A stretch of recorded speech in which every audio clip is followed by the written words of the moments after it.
Hi, and welcome back to Thone's Psalms, Nibbles, number 72.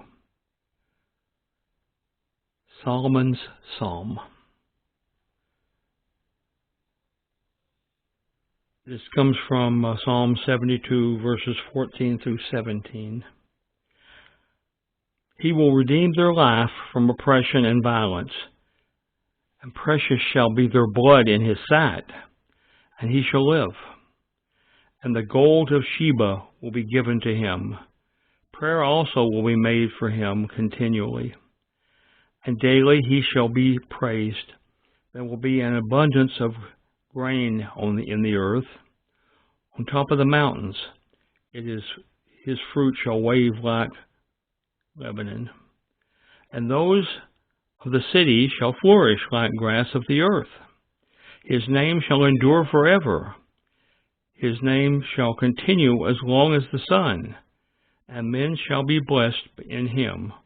All nations shall call him blessed. Now understand, this is King Solomon. We normally think of Psalms of David, and then to a lesser extent Psalms of Asaph, who was a prophet after David. But this particular psalm was written by Solomon, King Solomon, David's son. And he's praying for himself as king. Now, why is this in the Bible? It relates to the life of the king and how he follows or does not follow the Lord. Communications. Prayer for the continuing existence of the Davidic dynasty, resulting in the coming Messiah. It's important that Solomon is, in some senses, a good king, although he certainly had his down moments also. But the whole promise of the Davidic dynasty, that is the kings of kings and kings and kings coming from David, is necessary because it's also was prophesied that the coming Messiah would be of that Davidic dynasty line.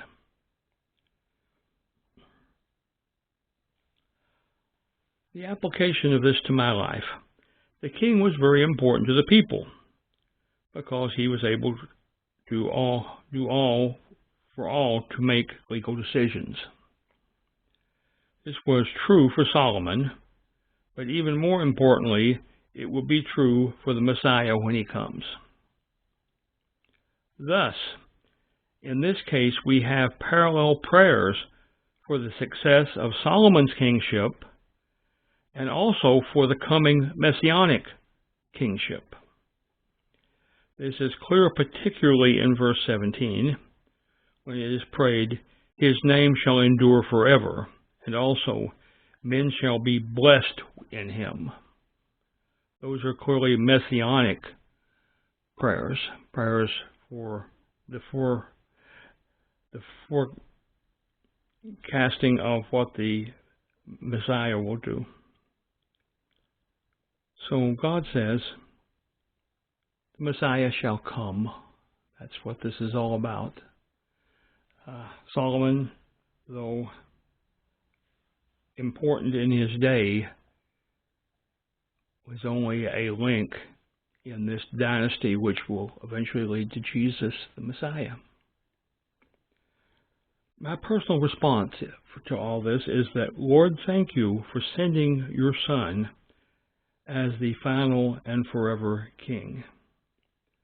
And that's really, that's what salvation is all about in the larger sense.